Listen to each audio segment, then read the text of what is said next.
নলবাৰীৰ পৰা চাইকেলেৰে কেদাৰনাথ দৰ্শন কৰি উভতিল 2 যুৱক 59 দিনত 5000 কিলোমিটাৰ চাইকেল যাত্ৰা পংকজ ডেকা মহাদেৱ ব্ৰহ্মৰ নলবাৰীৰ পৰা চাইকেলেৰে যাত্ৰা কৰি কেদাৰনাথ দৰ্শন কৰি উভতি আহিল 2 যুৱক নলবাৰী চহৰৰ সমীপৰ তন্ত্ৰ শংকৰা গাঁৱৰ পংকজ ডেকা আৰু বৰমৰ মহাদেৱ ব্ৰহ্মই নলবাৰীৰ পৰা চাইকেলেৰে যাত্ৰা কৰিছিল কেদাৰনাথলৈ চাইকেলেৰে নলবাৰীৰ পৰা কেদাৰনাথলৈ গৈ কেদাৰনাথ দৰ্শন কৰি 59 দিনত আজি পুনৰ চাইকেল চলাই উপস্থিত হৈ নলবাৰীত মোৰ নাম মহাদেৱ ব্ৰহ্ম মই নলবাৰী পথালবাৰী গাঁৱৰ পৰা মানে কেদাৰনাথ চাইকেল যাত্ৰা কৰিছিলোঁ আৰু মোৰ লগত পংকজ আছিল আৰু আপাৰচমৰ আছিল যিমান সিহঁতে আহিলে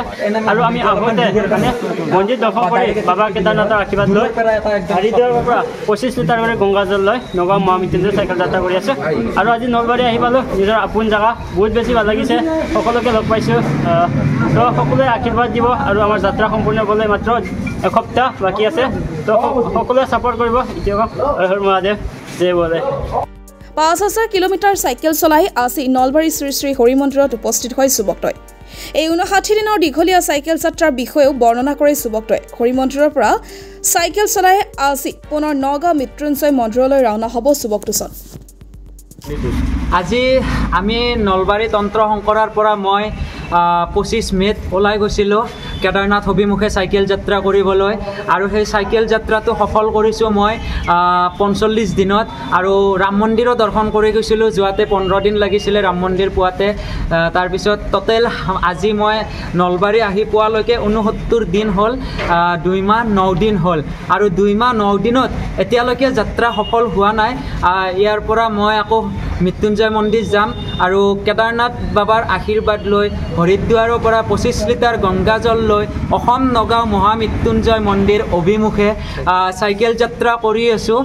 তো সকলো মানে অসমবাসী ৰাইজৰে ইমান ছাপোৰ্ট পাইছোঁ মানে এক ভাবিব নোৱাৰা অনুভৱ মানে বহুত বেছি ছাপোৰ্ট পাইছোঁ লগতে নলবাৰীবাসী ৰাইজততো ক'বই নালাগে বিশেষকৈ নলবাৰীবাসী ৰাইজে বহুত বেছি মৰম বহুত বেছি আশীৰ্বাদ আৰু সেই অসমবাসী ৰাইজৰ ছাপোৰ্টত আজি আমি পুনৰ অসম আহি পাইছোঁ মা দেউতাৰ আশীৰ্বাদ সদায় আছে মহাদেৱৰ সদায় শক্তি লৈ আমি এনেকৈ আগবাঢ়ি আছোঁ ৰ'দ বৰষুণ বতাহ একো চাব নাই বহুত কষ্ট হৈছিলে এই জাৰ্ণিটোত আৰু মোৰ আহি থাকোঁতে UP শ্বাহজাহানপুৰত মোৰ মোবাইল ফোনটোও চুৰি হৈছিলে আৰু সেইখিনি সময়ত মই বহুত মানে ভাগৰি পৰি গৈছিলোঁ কাৰণ এটা মোবাইল ফোন লোৱাটো ইমান সহজ কথা নহয় বহুত কষ্ট কৰি কিনে এটা মোবাইল ফোন কিনা হয় আৰু সেই যেতিয়া নেকি ফোনটো হেৰাব লগা হয় আকৌ এটা কিনিবৰ কাৰণে বহুত বেছি কঠিন হয় আৰু সেই মোবাইলটো কিনাৰ কাৰণে মোক বহুত মানুহে সহায় কৰিছিলে আৰু সেই সহায়ৰ মানে সুযোগত মই মানে মোবাইল এটা কিনিব পালোঁ মই আহি পালোঁ শ্ৰীৰামপুৰ অসম আৰু অসম আহি পোৱাৰ লগে লগে মোৰ এটা এক্সিডেণ্ট হ'ল মানে নিজে ৰাতি বৰষুণ দি আছিলে বৰষুণত আমি চাইকেল চলাই আহিছিলোঁ আৰু সেই চাইকেল চলোৱাতে মানে মোৰ মানে ডাইৰেক্ট মই চাইকেলে এটি বাগৰি মোৰ মোবাইল ফোনটো একদম পুৰা আকৌ গুচি গ'ল নেক্সট মোবাইল ফোনটো যে কিনিছিলোঁ সেই মোবাইল ফোনটোও বেয়া হ'ল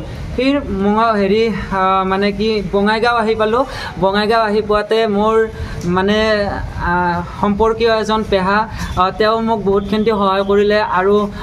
বঙাইগাঁৱৰ পৰা মোবাইল দোকানী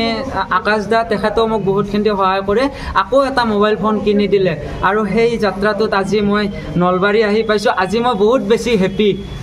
ছাকচেছ হোৱা নাই এতিয়ালৈকে ছাকচেছ হ'ম আৰু বেছি দিন নাই মহামৃত্যুঞ্জয় মন্দিৰৰ পৰা আহি ঘৰ যেতিয়া পাম ফাইনেলি ছাকচেছ হ'ম এবাৰ মই মানে